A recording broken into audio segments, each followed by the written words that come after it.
பள்ளிக்கூடம் சேர்க்கணுன்னு பாத்திரத்தை வித்தீங்களே, பள்ளிக்கூடம் சேர்க்கணுன்னு பாத்திரத்தை வித்தீங்களே, எந்த பானையில் சமைக்கிறேன்னு எழுதுங்க அம்மா, எந்த பானையில் சமைக்கிறேன்னு எழுதுங்க.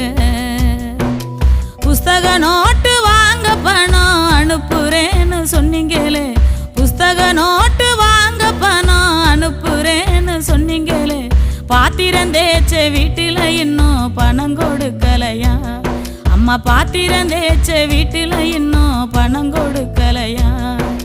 புஸ்தக நோட்டு வாங்கலன்னு வாத்தியார் தினமும் அடிக்கிறார், புஸ்தக நோட்டு வாங்கலன்னு வாத்தியார் தினமும் அடிக்கிறார். வாங்கி கொடுத்த பேனாவும் உடைஞ்சு இரவ வாங்கி எழுதுறேன், வாங்கி கொடுத்த பேனாவும் உடைஞ்சு இரவ வாங்கி எழுதுறேன். அன்புள்ளம் கொண்ட